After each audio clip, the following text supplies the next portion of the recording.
আসসালামু আলাইকুম। E commerce science কলেজের অনলাইন ক্লাসে সুপ্রিয় শিক্ষার্থীরা, তোমাদেরকে স্বাগত। আমরা নবম শ্রেণী থেকে দ্বাদশ শ্রেণীর প্রতিবেদন আলোচনা করছি।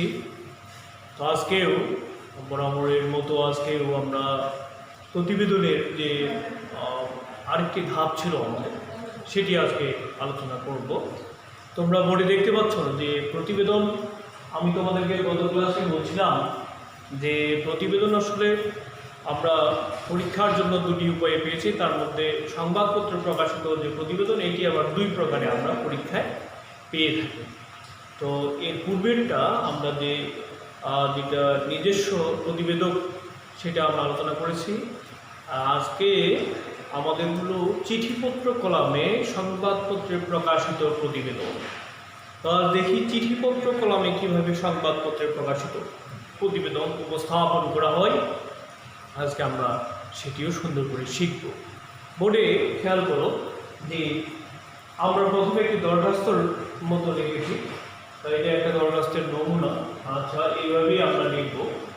যদি চিঠিপত্র কলামে সংবাদপত্রে প্রতিবেদন হয়, তাহলে সেটি আমরা প্রথমে তারিখ দিব। তারিখের পরে মাননীয় সম্পাদক অথবা সম্পাদক, এরপরে যে পত্রিকায় প্রতিবেদনটা উপস্থাপন করতে তোমাকে বলা হবে বা পরীক্ষার প্রশ্নের মধ্যে যে পত্রিকাটির নাম উল্লেখ করা হবে, সেই পত্রিকাটির নাম আমরা এখানে লিখব। তবে অনেক সময় আবার নাও থাকতে পারে। যদি না থাকে তাহলে আমরা নিজেরাই কি করব, একটি যে কোনো ভালো বা বাংলাদেশের প্রথম সারির পত্রিকাগুলোর একটি নাম ব্যবহার করব, তার ঠিকানা ব্যবহার করব। তা আমি আজকে এখানে দৈনিক প্রথম আলো। অনেকে এখানে একটু ভুল হয় যে সরাসরি প্রথম আলো কেউ দেয়, আবার কেউ পত্রিকাটার পূর্বে মানে এখানে দৈনিক শব্দটা ব্যবহার করে না। আমরা পুরো শব্দটাই ব্যবহার করি যে এখানে দৈনিক প্রথম আলো, পুরো নামটা সুন্দর করে আমরা লিখব। এরপরে ঠিকানা দিব, যেমন প্রথম আলো পত্রিকার ঠিকানা কাজী নজরুল ইসলাম এভিনিউ, কারওয়ান বাজার, ঢাকা 1215। এখানে আমরা পত্রিকার নাম এবং ঠিকানা এখানে উল্লেখ করব। করার পরে বিষয় দিব অন্যান্য দরখাস্তগুলোর মতো। বিষয় হচ্ছে সংযুক্ত পত্রটি প্রকাশের জন্য আবেদন। মনে রাখতে হবে যে আমরা একটি পত্র সংযুক্ত করেছি, সেটি এই পত্রিকায় প্রকাশ করার জন্য পাঠানো হচ্ছে, যার ফলে আমাকে একটা দরখাস্ত লিখতে হয়েছে সম্পাদকের কাছে, এবং তিনি এটি বিবেচনায় নিয়ে আমার এই দরখাস্তটি তিনি দেখে পত্রিকায় প্রকাশ করবেন, চিঠিপত্র তার পত্রিকায় কলাম। তো এইখানে আমরা বিষয়টি সংক্ষিপ্ত করে দিয়েছি জন্য বেশি বড় বিষয় দেওয়ার দরকার নেই, যে অমুক শিরোনামে আপনাকে প্রেরিত ওই প্রতিবেদন প্রকাশের জন্য আবেদন হ্যান এতগুলো লেখার আমি অত প্রয়োজন মনে করি না। যার কারণে বিষয়টি সংক্ষিপ্ত যেন তোমাদের জন্য সহজ হয়ে মনে থাকে, সেই জন্য আমি একটা ছোট্ট বিষয় হিসেবে উপস্থাপন করছি। বিষয় সংযুক্ত পত্রটি প্রকাশের জন্য আবেদন শেষ। এরপরে দেখো যে জনাব বিনীত নিবেদন, এই যে আপনার বহুল প্রচারিত দৈনিক প্রথম আলো পত্রিকায় ড্যাশ শিরোনামে প্রেরিত পত্রটি চিঠিপত্র কলামে প্রকাশ করলে কৃতার্থ থাকবে। এটুকু লিখলেই যথেষ্ট, বেশি কিছু লেখা নেই। এখানে ড্যাশ দিয়েছি, মানে যে শিরোনামে তুমি ওই প্রতিবেদনটা উপস্থাপন করতে যাচ্ছ ও বা চিঠিপত্র কলামে যে বিষয়টি লিখে পাঠিয়েছ, সেটা শিরোনামটা এখানে বসাতে হবে। তো এই ক্ষেত্রে আমরা এই ফরম্যাটটা সব জায়গায় ঠিক রাখবো। এরপরে নিবেদক দিব। নিবেদক আমি মোহাম্মদ আইবল ঠাকুরদা। তোমরা তোমাদের নাম বা প্রশ্নের মধ্যে যেটি লেখা থাকবে, সবসময় খেয়াল রাখতে হবে প্রশ্নে যেটি মেনশন করা থাকবে আমরা সেটিকেই দিব। পত্রিকার ক্ষেত্রে হোক, নামের ক্ষেত্রে হোক, যেটাই হোক না কেন, তো আমরা এই বিষয়টা মাথায় রাখবো। এই করতে হবে ফরম্যাট, অর্থাৎ আমরা একটি দরখাস্ত সুন্দর করে এইভাবে উপস্থাপন করে দিই। লেখার পরে এখন এটি কাজ শেষ হয়ে গেল। নিবেদক কিন্তু আমি দিয়েছি, এটি কাজ শেষ। নিশ্চয়ই তোমরা বুঝতে পারছো, আমি কিন্তু একে মিশিয়ে দিব। এখন এই কাজটা যদি শেষ হয়, তোমরা শেষ করার পরে এখন এরপরে আমাকে আরেকটি কাজ করতে হবে। কাজটি হলো কি, আমি যে প্রতিবেদনটি উপস্থাপন করতে যাচ্ছি বা যে চিঠিটি আমি প্রেরণ করেছি সেই চিঠিটা আসলে কি সেটা কিন্তু আমাকে এখানে এখন দেখাতে হবে।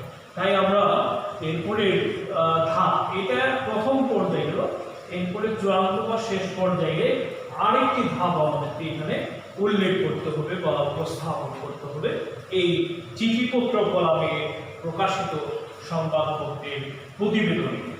সেখানে আমরা এখন এটা এক পৃষ্ঠায় আমরা সুন্দর করে একটি আবেদনপত্র লিখলাম। লেখার পরে আমরা ওই আগের মতোই একটি সুন্দর করে এখানে একটি শিরোনাম দিই, এখানে একটি শিরোনাম দিই, এখানে আমরা একটি শিরোনাম দিলাম, সুন্দর করে একটি শিরোনাম আমরা বসে। এই শিরোনামটি দেওয়ার পরে শিরোনামটি অবশ্যই 5-6টি শব্দের মধ্যে লেখা উচিত, এর চেয়ে বেশি ভালো হবে না। তো আমরা এই শিরোনাম শেষ করলাম।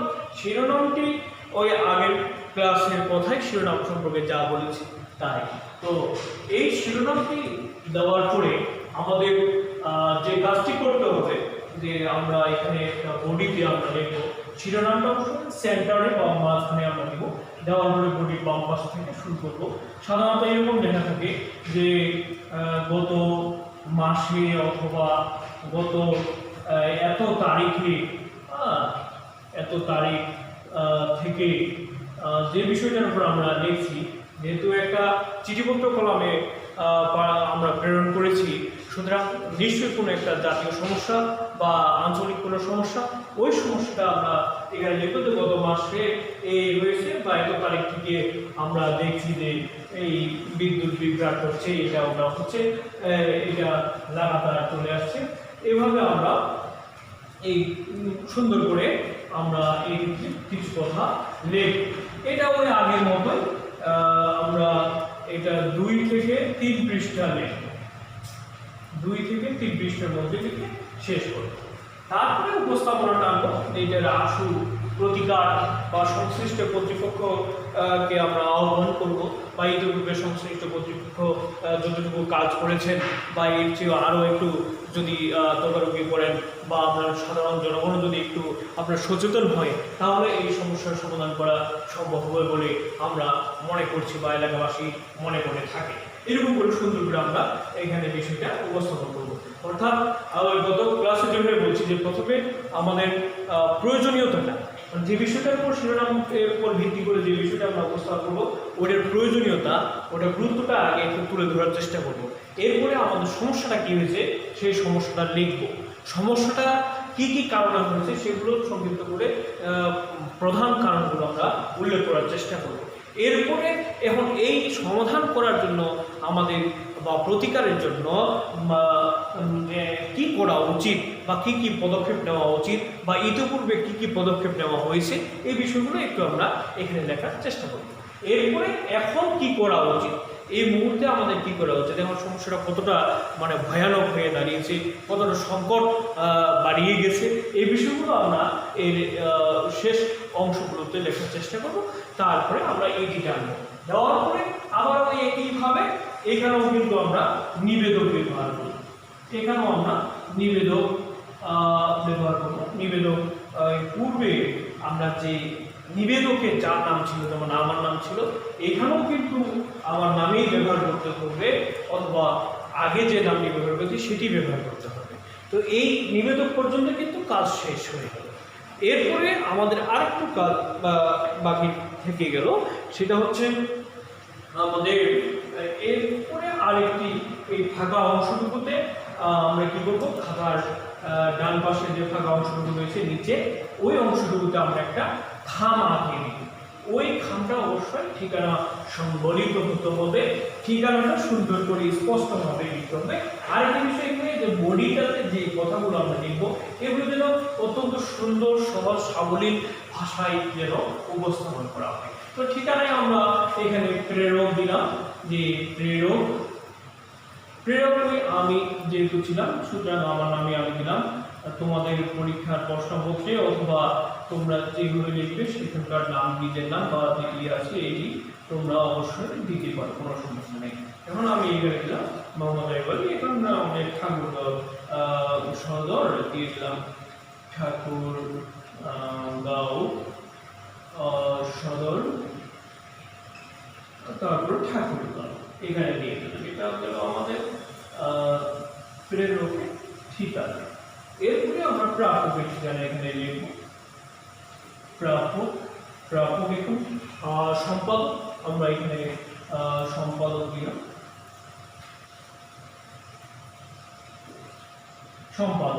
সম্পাদক ওই পূর্বের যে দরখাস্তের যে ঠিকানা ছিল ওইটা আমরা এখানে ব্যবহার করব। দৈনিক প্রথম আলো,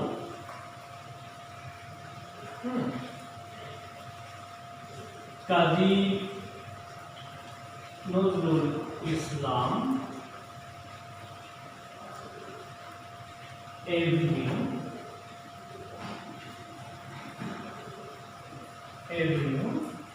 কারওয়ান বাজার,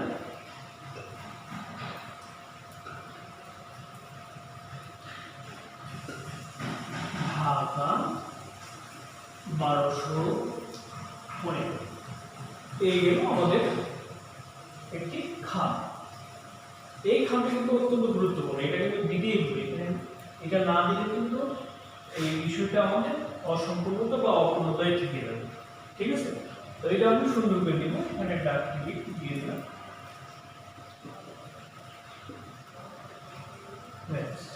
হয়ে গেল আমাদের। এই যদি কয়েকটা বিষয় আমরা মনে রাখতে পারি, ওই দরখাস্তের যে নমুনার যেটা আমি দেখিয়েছি সেটার যে কয়েকটি ধারায় যে মানে আমাদের দরখাস্তটা লেখা হয়েছে ওই ধারাগুলো যদি আমরা ঠিক রাখি, তারপরে যদি এখানে শিরোনাম ঠিক রাখি, তারপরে মাঝখানে আমরা যদি এখানে যদি মাঝখানে 2-3 পৃষ্ঠা আমরা যদি বডিটা ঠিক রাখি, তাহলে এইগুলো লেখার পরে বিষয়টা যদি উপস্থাপনাটা যদি সুন্দর হয়, তারপরে আমরা নিবেদক এখানে অবশ্যই শেষের দিকে দিয়েছি। এরপরে এই চিঠির খামটা যদি আমরা দিতে পারি তাহলে আমরা কিন্তু অনেক নম্বর কিন্তু এখানে প্রায় 100% নম্বর কিন্তু আমরা এখান থেকে ক্যারি করতেই পারি। তো আজকে এই পর্যন্ত, সবাইকে ধন্যবাদ। ভালো থেকো, সুস্থ থেকো, সুন্দর থেকো এবং প্রতিবেদনের ক্লাসগুলো বেশ আরও ভালোভাবে মজা করে তোমরা বাকি ক্লাসগুলো উপভোগ করিও এবং এই সহজ সুন্দর নিয়মেই তোমরা রপ্ত করো। আজকে এই পর্যন্ত, ধন্যবাদ সবাইকে।